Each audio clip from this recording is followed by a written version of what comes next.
Unacademy लाया है बुनियाद 6 months basic to expert batch on physical sciences for CSIR UCNET June 2022 जो कि स्टार्ट हो रहा है आपका दिसंबर 22 2021 से। इस बैच को लीड कर रहे हैं राहुल मेहला, सुरभि उपाध्याय और अक्षर जैन। अगर आप एनरोलमेंट लेना चाहते हैं बुनियाद के लिए तो इस वीडियो के डिस्क्रिप्शन में आपको मिलेगा लिंक और वहां से जाके आप एनरोल कर सकते हैं। नेक्स्ट अनअकैडमी लाया है PYQ series for research aptitude by Talveer Singh. ये स्टार्ट हो रहा है आपका 20 दिसंबर से डेली 7:30 बजे। कोड आप यूज करिएगा तलवीर और ये आपको मिलेगा अनअकैडमी के फ्री क्लासेस पे। इसका भी लिंक आपको इस वीडियो के डिस्क्रिप्शन में मिल जाएगा। अनअकैडमी लाया है mega offer for CSIR UCNET 12+2 and 6+1। That means 12 महीने के सब्सक्रिप्शन में आपको 2 महीने का सब्सक्रिप्शन फ्री मिलता है और 6 मंथ के सब्सक्रिप्शन में आपको 1 मंथ का सब्सक्रिप्शन फ्री मिलता है। ध्यान दीजिएगा ये केवल प्लस और आइकॉनिक सब्सक्रिप्शन पे ही मेगा ऑफर वैलिड है और इस ऑफर की वैलिडिटी जो है आपका 20 दिसंबर से लेके 22 दिसंबर तक है। इन्हीं के बीच अगर आप एनरोल करते हैं तो भी आपको मेगा ऑफर का फायदा मिलेगा। सारी चीजों का लिंक इस वीडियो के डिस्क्रिप्शन में है, आप वहां पे जाके देख सकते हैं।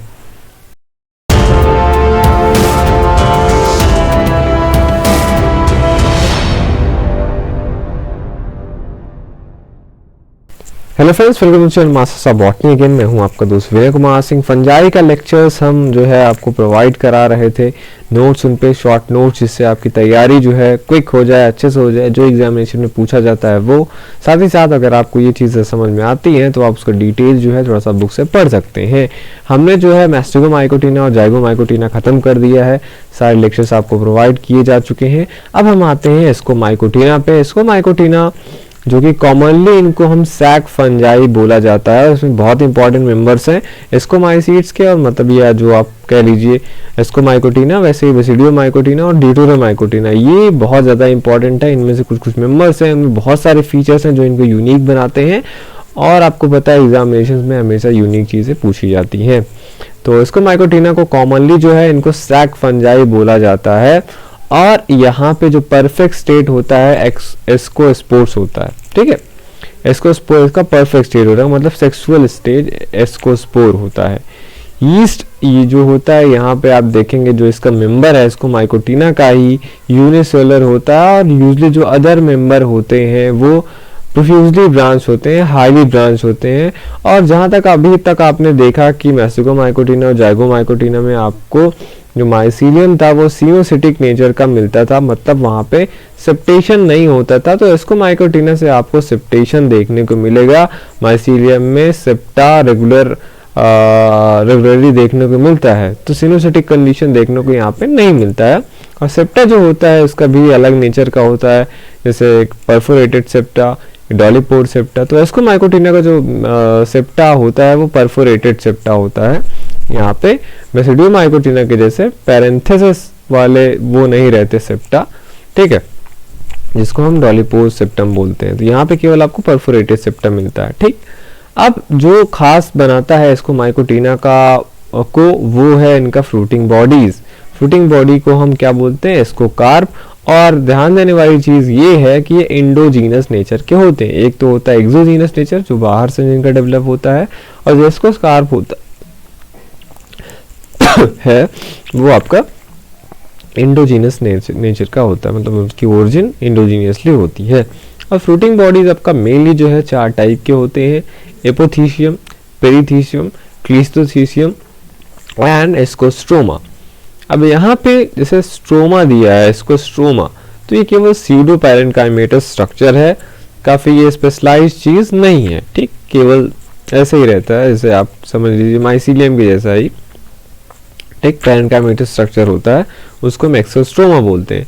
अब देखिए क्लिस्टोथीसियम से आप हमेशा अगर आप कोई भूल जाएं तो क्लिस्टोथीसिया और क्लोज, जैसे दोनों का CL दोनों में, उससे आप याद रखिएगा जो क्लिस्टोथीसियम टाइप का एस्कोकार्प होता है या फ्रूटिंग बॉडी होती है एस्कोमाइकोटिना का, वो क्लोज होता है, मतलब कहीं भी ओपनिंग नहीं होती है, उसके अंदर ही आपका एस्कस वेस्कस बनता है, जिसके अंदर आपको एस्कोस्पोर्स डेवलप होते हैं, जो कि रिप्रोडक्टिव बॉडीज, ठीक।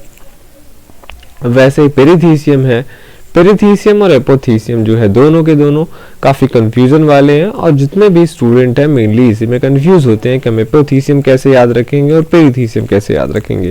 जैसा कि मैंने आपको बताया कि स्ट्रोमा वाले से आप वो पैरेन्काइमेटस स्ट्रक्चर समझ सकते हैं, क्लीस्टो से क्लोज्ड, वैसे ही जब भी बात आए एपोथीसियम और पेरिथीसियम की, आप ये याद रखिएगा कि आपका जो पेरी है उसे पोर आप याद रखिएगा, पेरी इज इक्विवेलेंट टू पोर, और इसमें पोर होता है। पोर किस में होगा? जो चीजें फ्लास्क शेप स्ट्रक्चर की रहेगी उसमें पोर होगा। जैसे एपोथीसियम में प्लेट लाइक होता है तो उसका मेनली जो सरफेस होता है खुला रहता है, उसमें पोर की तो बात ही नहीं है। तो एपोथीसियम प्लेट लाइक होता है। इसके एग्जाम्पल भी मैंने दे रखे हैं जहाँ पे आपको ये एग्जाम्पल भी याद रखने हैं।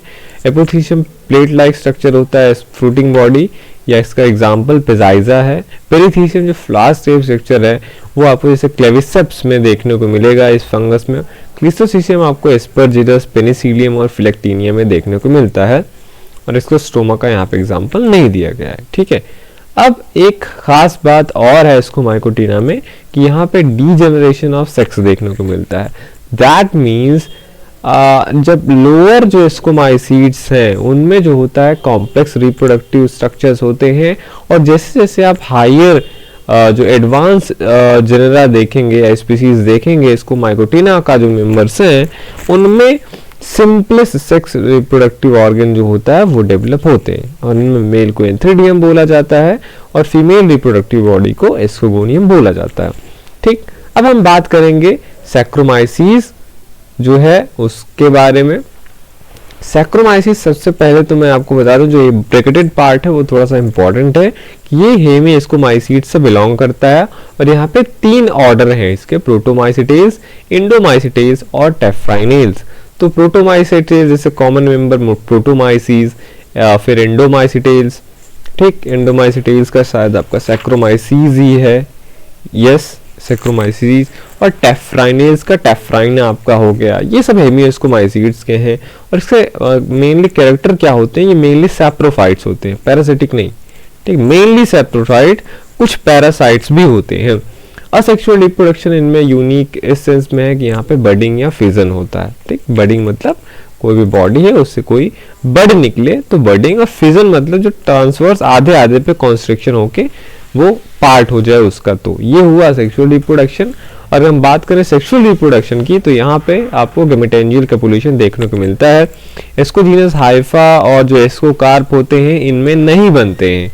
ठीक, हेमिस्कोमाइसीड्स के मेंबर पे, तो जब यहाँ पे आपका इसको जीनस हाइफी या इसको कार्प जब डेवलप नहीं होगा तो जो एसाई होंगे वो नेक्ड होंगे। अभी जो आपका मैंने आपको बताया जो फ्रूटिंग बॉडीज बनते हैं ये apothecium, perithecium, cleistothecium and ascostroma, these are the ascocarp जैसे मैंने आपसे बताया था, और इसी एस्कोकार्प के अंदर एसाई रहते हैं जिसमें एस्कोस्पोर्स बनते हैं।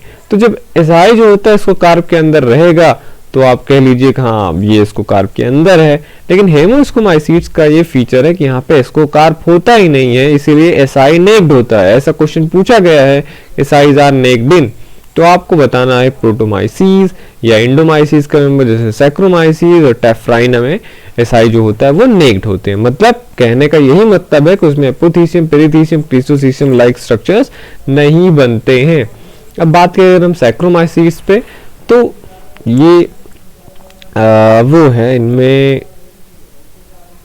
करीब इसमें 40 स्पीशीज हैं सैक्रोमाइसीज के अंदर।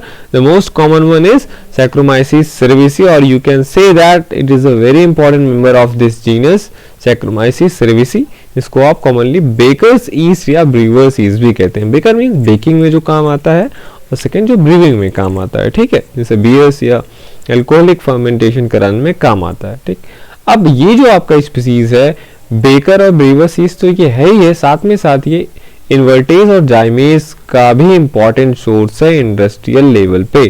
प्लांट बॉडी की अगर बात करें, सैक्रोमाइसीड्स यहाँ पे लिखा है मैंने, होगा यहाँ पे सैक्रोमाइसीज, ये सीड्स लिखा गया है। ठीक है, तो सैक्रोमाइसीज आप याद रखिएगा, MYCES ही होगा केवल। ठीक, अब जो इसका प्लांट बॉडी होता है, मतलब सैक्रोमाइसीस का जो थैलस होता है, ये यूनिसेलुलर होता है, मतलब एक सेल का बना हुआ होता है। कभी कभी ये सूडोमाइसीलियम फॉर्म होता है। वो कब होता है? जितने भी यूनिसेलुलर ऑर्गेनिज्म है, आपको पता है, अगर उनको प्रोजनी आगे बढ़ानी है तब उनमें डिवीजन होगा, और डिवीजन के बाद सेल्स अलग हो जाते हैं। पर कभी कभी किसी कंडीशन में सेल्स जो होता है अलग नहीं होते हैं, और एक चेन जैसा दिखता है, जिनको स्यूडोमाइसीलियम बोलते हैं। तो माइसीलियम के जैसा दिखता है, पर वो एक्चुअली स्यूडोमाइसीलियम होता है। ठीक है। अब माइटोटिक डिवीजन, इसमें एक और फीचर है कि जो इसमें माइटोटिक डिवीजन होता है वो इंट्रान्यूक्लियर होता है। जो आपने माइटोसिस पढ़ा होगा तो उसमें ये भी पढ़ा होगा कि जो न्यूक्लियर मेम्ब्रेन होता है वो डिसॉल्व हो जाता है, लेकिन इनमें ये फीचर नहीं होता है। इनमें जो न्यूक्लियर मेम्ब्रेन होता है वो इंटैक्ट होता है, और जो डिवीजन होता है वो उसके अंदर ही रहता है। That means nuclear membrane remains intact during the division, और इसको एंडोमाइटोसिस भी बोला जाता है, आप ये याद रखिएगा। ठीक। अब जो रिप्रोडक्शन पार्ट है इसका हम अगले वीडियो में बात करेंगे, और जो इस पे बेस्ड एमसीक्यूज आते हैं मेनली, वो भी हम आपको उस वीडियो में प्रोवाइड करा देंगे। ठीक है। तो हम मिलते हैं आपसे इसी वीडियो के पार्ट 2 में। Thank you for watching this video. अगर आप प्रिपेयर कर रहे हैं बनारस हिंदू यूनिवर्सिटी की एमएससी बॉटनी एंट्रेंस एग्जाम के लिए, तो प्रीवियस 13 इयर्स के क्वेश्चन पेपर का सोल्यूशन विद एक्सप्लेनेशन, ये बुक आपको बहुत हेल्पफुल होगा। इस वीडियो के डिस्क्रिप्शन में आपको इसका लिंक मिल जाएगा, आप वहां से परचेज कर सकते हैं। और साथ ही साथ अगर आप बहुत सारे एमसीक्यू सॉल्व करना चाहते हैं, अप्रॉक्स 10,000 सारे एल्गी, फंजाई, ब्रायोटेडो, जिम्नो, एंजियो, साइटोलॉजी, बायोकेमिस्ट्री सारे, तो ये बुक आपके लिए बहुत अच्छा है। इसका भी लिंक आपको इस वीडियो के डिस्क्रिप्शन में मिल जाएगा। दोनों बुक आप परचेज कर सकते हैं।